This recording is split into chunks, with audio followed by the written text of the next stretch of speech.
Apakah Anda merasa malas? Pekerjaan penting tidak kunjung selesai? Mudah hilang fokus? Mungkin Anda perlu berhenti melakukan satu hal ini yang akan membuat Anda lebih fokus dan tidak lagi menunda-nunda. Rata-rata orang membuka Instagram 150 kali sehari. Tapi itu memang dirancang oleh Instagram. Mereka membayar mahal untuk memahami mengapa kita melakukan apa yang kita lakukan. Dan mereka terus mencari variabel apa yang bisa menghipnotis kita. Jadi, jika Anda mengangkat telepon di pagi hari, tantangannya adalah ini. Pertama-tama, ada 4 kondisi gelombang utama otak. Saat ini, Anda dan saya mungkin berada pada gelombang beta. Kita sadar dan terjaga. Lalu ada delta, adalah saat Anda tertidur lelap. Sementara theta dan alpha adalah kondisi gelombang otak yang sangat penting untuk belajar. Jadi theta adalah keadaan ketika data masuk dan keluar ke otak ketika kita tidur, yang kita sebut kreativitas. Inilah keadaan saat Anda paling kreatif. Anda sadar sedang berada dalam kondisi ini saat bangun dari tidur yang begitu dalam, lalu mendapatkan ide. Anda tahu selain tidur, apa yang menempatkan Anda pada kondisi ini seketika? Ternyata saat mandi.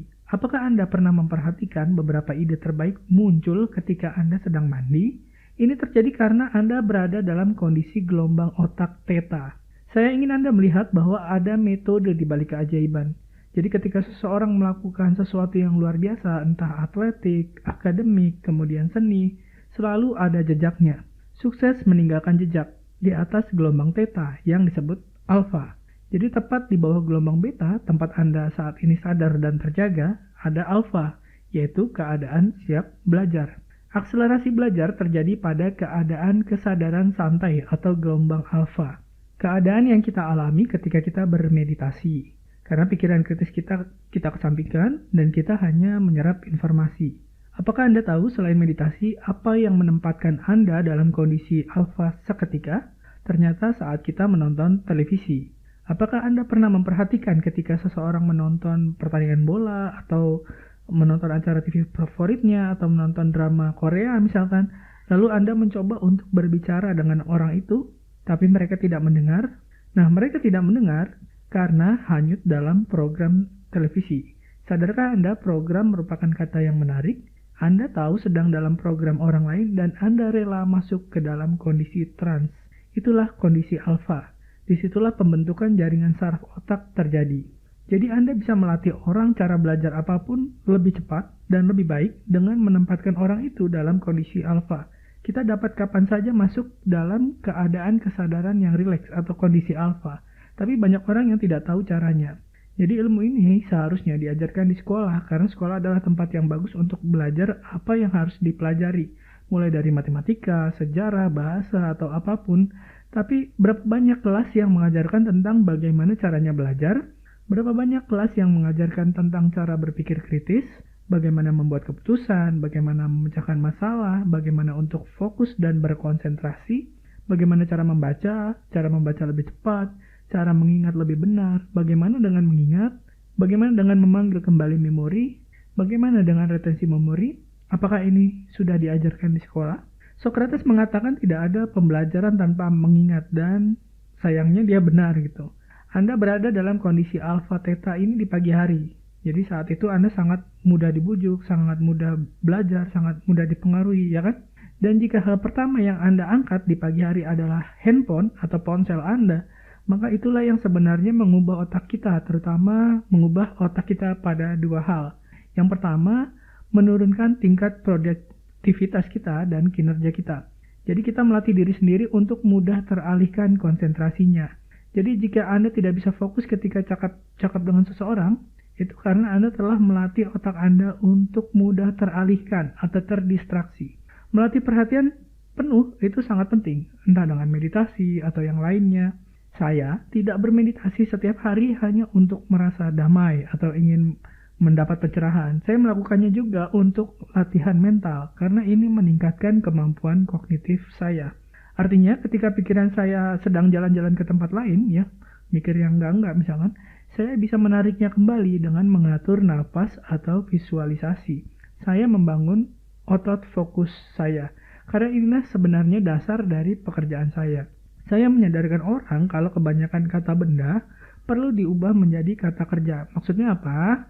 Banyak orang bangun tidur terus ngomong begini, semoga saya memiliki energi hari ini, atau saya memiliki motivasi, semoga saya memiliki kreativitas sehingga saya bisa menulis hari ini, atau membuat video, atau semoga saya bisa mengingat dengan baik, atau semoga saya bisa fokus, semoga saya bisa konsentrasi. Nah, kata-kata itu bukanlah benda yang bisa Anda miliki, tetapi kata-kata itu adalah kata kerja yang harusnya Anda lakukan. Jadi harus Anda lakukan, namanya kata kerja. Anda tidak memiliki cinta, Anda melakukan hal-hal yang penuh kasih. Anda tidak memiliki energi, Anda melakukan hal-hal yang memberi Anda energi. Anda tidak memiliki fokus, tapi ada proses untuk melakukan fokus, menjadikan Anda fokus.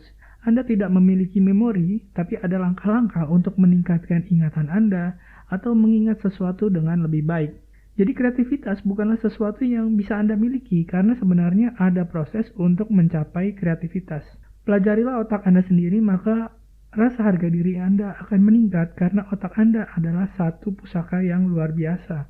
Bahkan ilmuwan tidak tahu harus menyebutnya apa, superkomputer atau apa ya. Keajaiban sains itu bukan hanya tentang bagaimana menjelajah Mars, tapi juga tentang menjelajah masuk ke dalam diri sendiri. Karena yang di dalam ini mengendalikan semua, mulai dari karir kita, penghasilan kita, kesehatan kita, hubungan kita, dan Anda bisa tahu apakah Anda mendapatkan sesuatu atau tidak. Ini udah nyampe belum ya? Anda tahu apakah sudah lengkap atau belum? Itu semua dari dalam, ya, dari otak kita, dari kesadaran kita. Nah, tahukah Anda, semua tim yang berada dalam kompetisi puncak seperti Piala Dunia, itu hampir semua tim punya fisik dan teknik yang baik. Tapi faktor penentu kemenangan adalah seberapa baik mentalnya. Kebanyakan orang tahu apa yang harus dilakukan dengan hidupnya, tapi apakah mereka melakukan apa yang mereka ketahui? Banyak yang bilang bahwa pengetahuan adalah kekuatan, ternyata bukan. Jadi pengetahuan hanyalah potensi kekuatan. Pengetahuan hanya menjadi kekuatan saat kita menggunakannya, saat kita menerapkannya. Banyak orang berpikir mereka hebat karena sudah membeli buku, tapi kebanyakan buku itu hanya menjadi penghias rak. Buku motivasi, buku self-help, buku bagaimana cara melakukan A, B, C, dan seterusnya. Banyak orang mendengarkan podcast atau seminar atau ke konferensi, mereka membayar. Tapi mereka tidak melakukan apa-apa dengan apa yang mereka pelajari, dan sebagian juga karena mereka lupa gitu. Kenapa bisa lupa? Mungkin Anda pernah dengar ada kurva belajar, tapi apakah Anda tahu juga ada yang namanya kurva lupa? Tahukah Anda jika Anda mempelajari sesuatu, maka 80% dari apa yang Anda pelajari akan hilang dalam 48 jam. Bayangkan 80%. Jadi Anda mendengarkan podcast, menonton sesuatu di YouTube, Anda pergi ke konferensi, Anda membaca buku. Dalam 2 hari sebagian besar hilang. Karena kita tidak melatih bagaimana mengingat. Kita tidak melatih otot praktik. Jadi jangan menyentuh ponsel Anda deh ketika bangun tidur. Karena itu melatih otak Anda untuk mudah terdistraksi.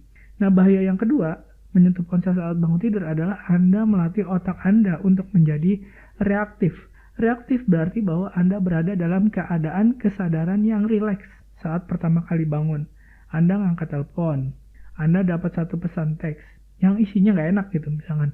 Entah dari customer atau dari bos atau dari teman atau dari yang bikin Anda jadi bad mood sepanjang hari.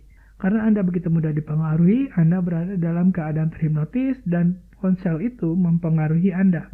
Sehingga Anda tidak akan pernah bisa memiliki hidup yang berkualitas. Mood Anda dikendalikan oleh ponsel. Maka pertanyaannya, sudahkah Anda jadi versi terbaik dari diri Anda? Atau apakah Anda jadi orang dengan mental baja atau berkinerja tinggi saat Anda merespons dan bereaksi pada kepentingan orang lain? Apakah ponsel Anda sudah menjadi alat bagi orang lain untuk mengatur hidup Anda? Apakah Anda memiliki visi untuk hidup Anda sendiri? Maka pilihlah rutinitas harian Anda sendiri. Setiap pagi lakukan aktivitas yang memacu otak, dan 1 jam sebelum tidur malam lakukan aktivitas yang memaksimalkan tidur. Ya, jadi yang membuat otak jadi rileks. Sebelum tidur matikan lampu, jangan lihat layar lagi karena cahaya ini menghambat produksi melatonin yang fungsinya membantu Anda untuk rileks dan tidur. Jadi kalau ada cahaya, melatoninnya nggak ada.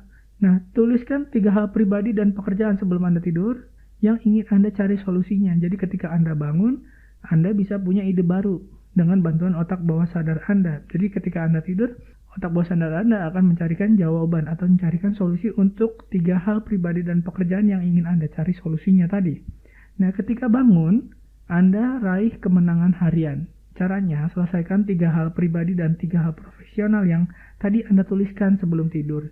Ketika Anda punya ide saat bangun, ditulis, kemudian Anda kerjakan 3 hal itu setiap hari.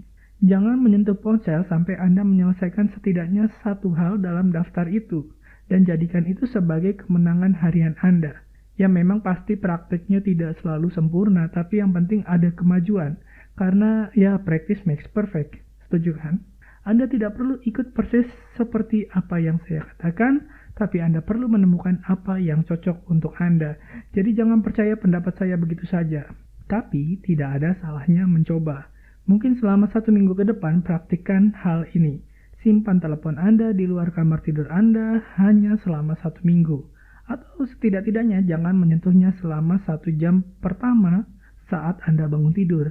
Karena Anda berlatih menjadi termostat. Selama ini mungkin kita sudah terbiasa jadi termometer yang sangat reaktif terhadap perubahan suhu di luar. Kita cepat bereaksi kepada dunia luar ya. Kita bereaksi terhadap bagaimana klien memperlakukan kita, bagaimana berita hari ini, cuaca, mood pasangan, dan apapun yang lagi trending tanpa berpikir. Tapi kini Anda bisa jadi termostat yang memiliki lokus kontrol. Anda yang atur suhunya. Semua penelitian menunjukkan bahwa orang yang paling bahagia adalah mereka yang merasa memiliki kendali atas kebahagiaan mereka sendiri. Termometer bereaksi terhadap lingkungan, tapi termostat berbeda. Apa bedanya? Termostat menetapkan kondisi lingkungan, menetapkan tujuan, mengatur suhu, dan kemudian mempengaruhi lingkungan untuk mengikuti perintah termostat. Jadi Anda yang tertarik pada materi saya adalah termostat karena Anda memiliki mindset berkembang. Karena jika mereka punya mindset mentok, mereka tidak akan menonton sesuatu seperti ini. Karena apa gunanya? Jika semua sudah berakhir, mentok, dan tidak bisa lebih baik lagi. Jadi saya ucapkan, selamat mencoba kebiasaan baru.